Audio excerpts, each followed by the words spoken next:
Hello everyone, it's Ragewood here again with the follow-up video to the earlier one that we did on the artifacts, and this one's going to be looking directly at the gear that is new to Season 3. Not going to be an overly interesting one, not going to sort of test any of it out because I haven't got any at the moment. But we're still going to just cycle through the pages on the dungeons, look at what's on offer, and go from there. So, starting with the Grave of Venom. Now, these are the mythical pieces that we can get, or the mythical sets, okay? So, starting over here, actually, first of all, I'm just going to take a screenshot for the thumbnail. We'll save that. Right. Energy Harvester. The wearer obtains 15 attack additionally for every 1 skill haste they possess. So, what's my thoughts on this? I did do some sort of accidental testing of this when I was trying out the Aura Heroes on the test server.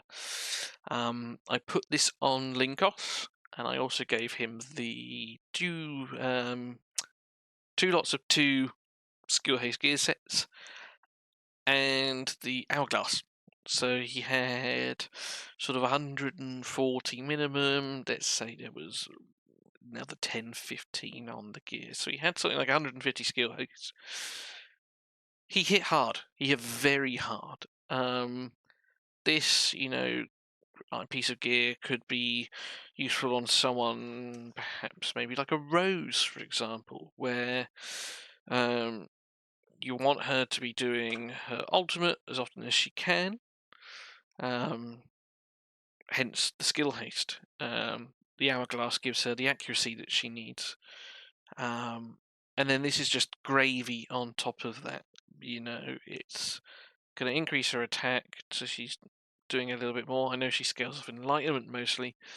But that is one example. Another example could be in the arena with like a Tamar, for example, someone you want to go off really quickly that will benefit from something like the hourglass, accuracy, and the haste.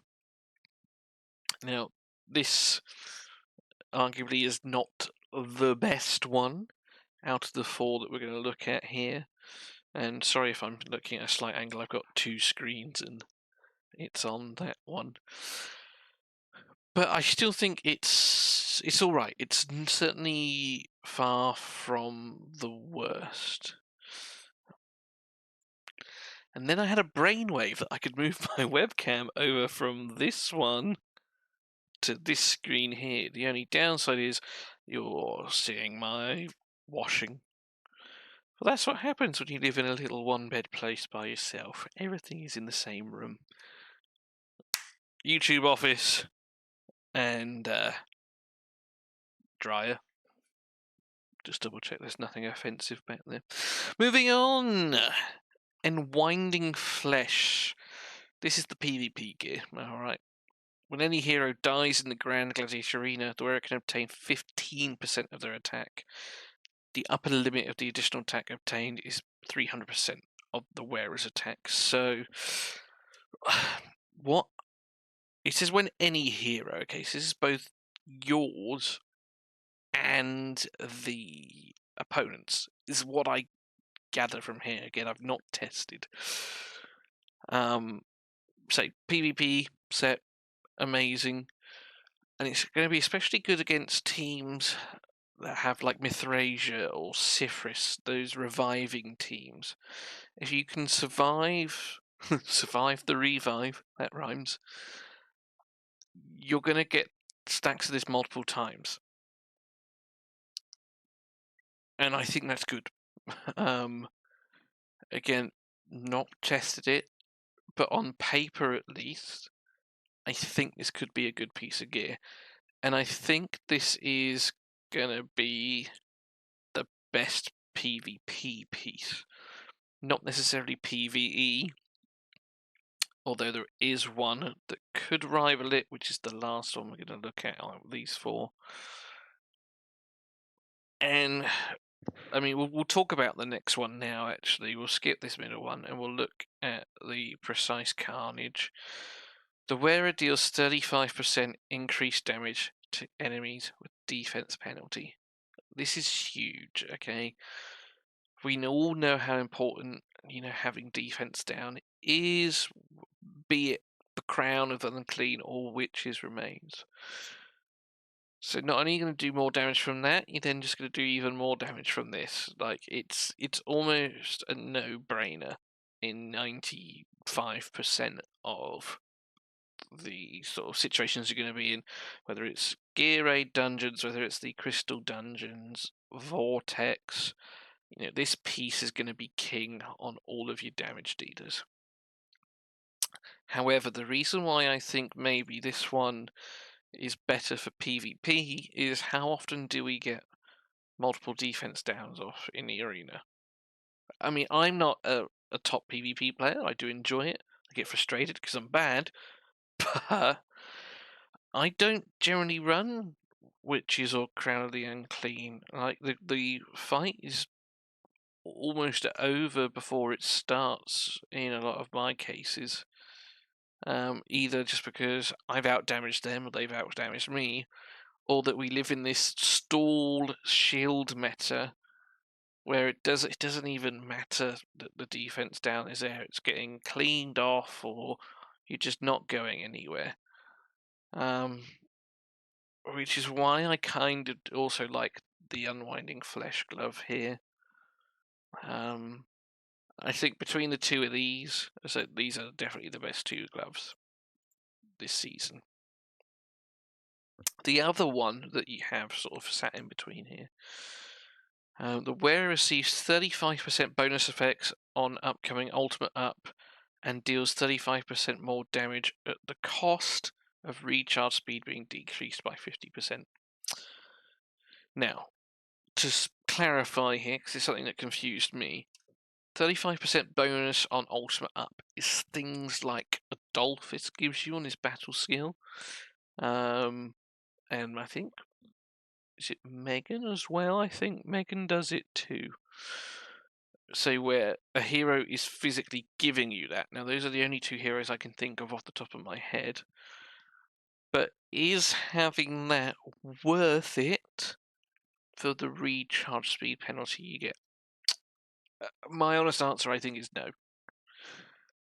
The only guys that I think this is useful on, and I don't think it's better than the others, is the Shadow faction. Or Shadow faction, the Shadow guys from the Necrosis. Because they don't have your typical gauge, ultimate gauge, whatever you'd like to call it. They recharge theirs from basic attacks. So, in that regard, just a flat 35% more damage with no negative, really. It's alright, you're not going to grumble. But I don't think it's better than the other two. I think that's the only issue here. So if I was to put them in order, it's hard. I don't think I could do 1, 2, 3, 4. I think I'd just go these two as your number ones, and these two as your number twos.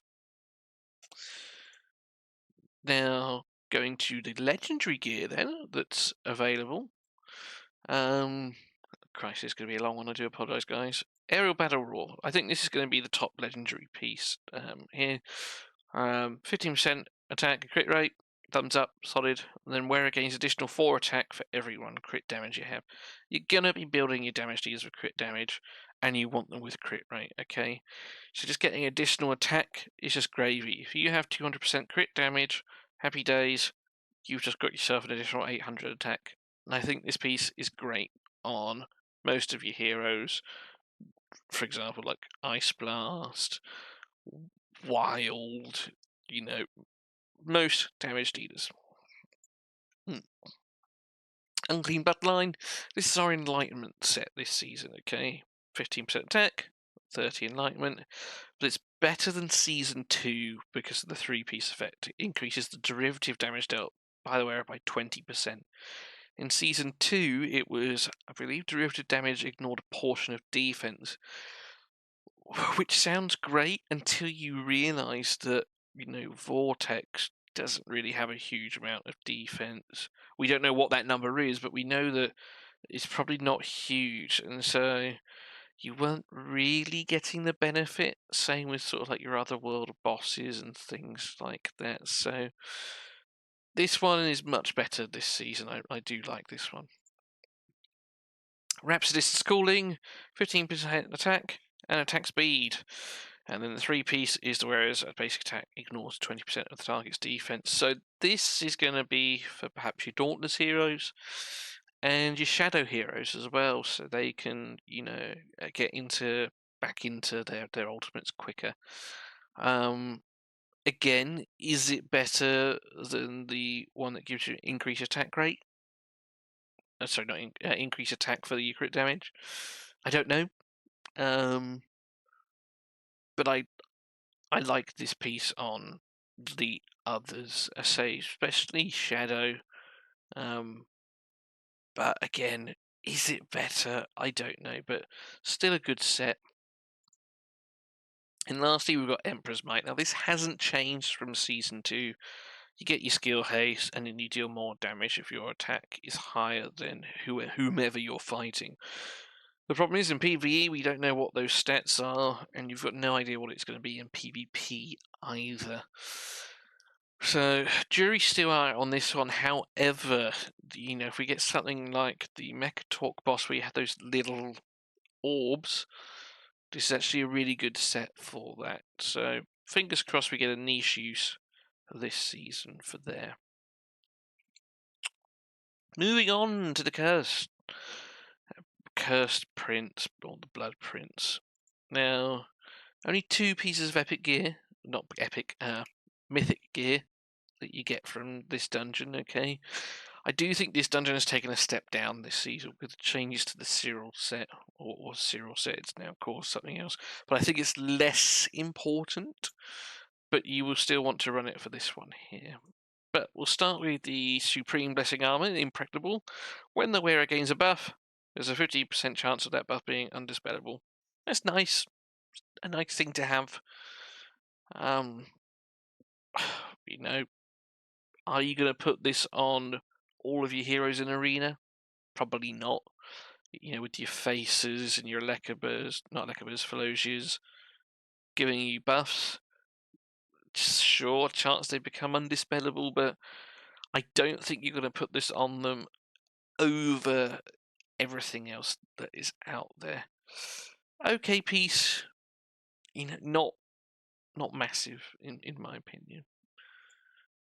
Moonlight Mantle, or the slightly better Mona Lisa's Blessing. This piece is good. 50% chance for the wearer to grant 50% increased healing and shield effects. Now on the test server, I saw Garius's paired with Ardreth's for the shield and staff, with this chest piece doing shields for like 200k.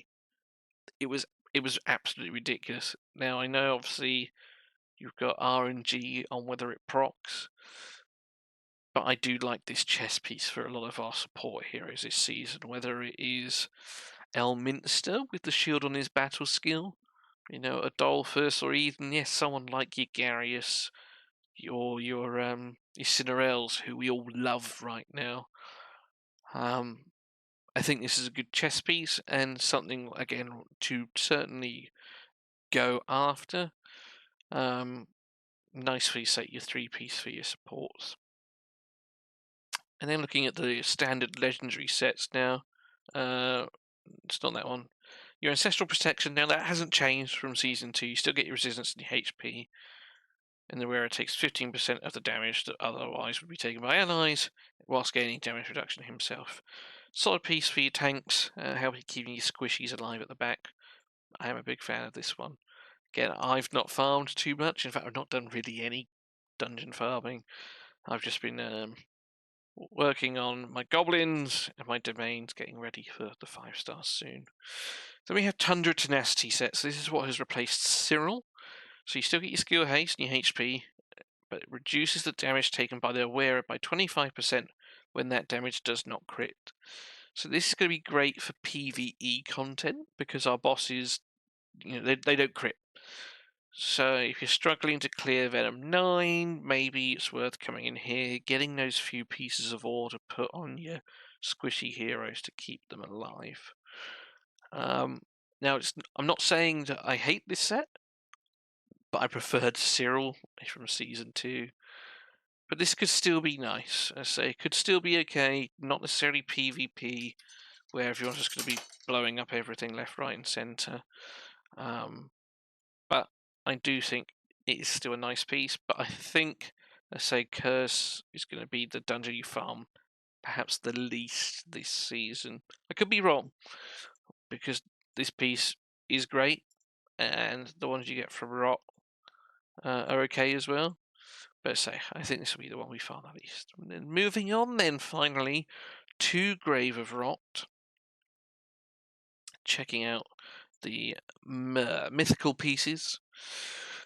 We start here with the Iron Bastion. The wearer is immune to a coming stun, but each second of that stun's duration reduces the wearer's ultimate energy by 6%. Now, I can't think of anything that stuns us. I really can't. The closest thing we get to it in PvE content is your ice domain. It doesn't stun you, it freezes you. So I don't know where this is useful. I really don't. If I'm missing something, please someone tell me. But I am not a fan of this piece. But why have they put it in there? It makes me think that something to do with the Otherworld bosses or the final boss is perhaps going to have a stun mechanic that we take increased damage from, or something like that. Or if you get stunned, you instantly die. I don't know what it is, but that's the only reason I can think of that's here, is because we don't know what something's going to come that we don't know about at the moment. As it stands right now, though, I don't see a use for it. The fish in troubled waters, the Tunnel King Cloak. The wearer has an additional 50% chance of dispelling one buff from the target when inflicting debuffs. This is great on things like Grave of Curse. Okay, you might not have your Vorishes, you might not have your Victors. In which case, as long as they're inflicting a debuff, there's a possibility that you're able to get rid of those buffs that the Grave of Curse puts on himself. And if you do have a Vorish or a Victor, then it's just gravy. It's just good. You're getting that additional chance to remove the buff. Where else could this be useful outside of Curse? It could be useful in PvP. Again, to get rid of those annoying Facer and Felocia buffs. It could be useful there. I'm trying to think now where else. It could be useful actually in the Tempest as well, with the damage reduction that the whelps get on them. That could be another area of use. Even in Ancient Battlefield now, come to think of it. So, a few areas you can use this, and I do like this piece. I do think it's probably the best one out of these four just here. Massive Colossus. The wearer dispels one debuff from themselves when they cast their ultimate skill. Could be useful in Vortex Stage 4 when we all get the defense down. If you don't have a cleanser, you could put this on everyone and just time everyone to use their skills after you get that. So is one use. Again, though, if I'm thinking maybe Flame Domain as well, you could use that after the second set of burns get put on you to stop you getting smacked around. But I can't think again of anywhere else at the moment. Ancient Battlefield, no. Heretical Ruins, when he puts the burn on you, to be fair, the Phoenix, similar to the Flame Domain, is another area you could use it. So there are some good uses here, but I still think, say, the last cloak is the best piece in this one, but don't hate this one. And then lastly, you've got our Wolfspine Gloves. 20% of the damage dealt by the wearer will be converted to healing when their HP is below 50%. AoE damage can only trigger 30% of this effect. So this is your true lifesteal effect, as it were, that you're used to seeing in other games, or vampiric sets, sometimes it's called. Just heal when you do damage. And that's great, especially if you're struggling to survive. Again, it's maybe something like Grave of Venom in Venom 9 to keep your squishies alive. So you've got like a Philosia or a Voresh, someone with an AoE. This is fantastic. Is it better, though, than 2 that you get from Venom? And the honest answer is, well, at least for me, I think no. Especially not in PvP. In Vortex, I don't think this is better than the defense down either. So really, this is potentially going to be good in Fey Meander, in Pillars, trying to help keep you alive. Or say in some of your dungeons, but a nice glove, but it's got some competition, and I'm not saying I won't ever use it, but I think like most of the time I'll be using the stuff from Venom. We're almost done, guys. Just a couple more to go here. Mona Lisa Blessing. This is exactly the same as it was. Okay, this hasn't changed. I loved this set last season, and I still think it's great now. Yeah, just good. Just remember to obviously load up whoever's wearing this with HP, so they can get the benefit from the heal. Then we have Puppeteer's Inspiration. I love this set. I think it's great. Skill, haste, and accuracy. Thumbs up. And the 3-piece allies around the wearer gain defense up equals 15% of the wearer's defense. And then the first time these allies' HP drop below 50%, they receive 20% max HP. Bang this on your tanks, or your off-tank, for example. This is a great set. Now, you've also got your Ancestral Protection, which you also want in your tanks too. Okay. But, one thing you could do is obviously have 2 people in them. So let's say, for argument's sake, in the Vortex, you might put this Puppeteer set on your tank, and then have your Ancestral Protection on your off-tank. So the one that is taking the Lightning Bolt with the most HP would perhaps wear this, and then you put the Ancestral on someone to help mitigate some of that. Now, if you use that mitigation with the Craven's Eye artifact, for example, you're going to add loads of survivability, and a big fan of this set.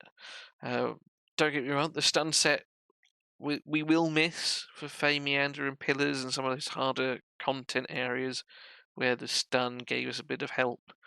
But I do think this is nice too.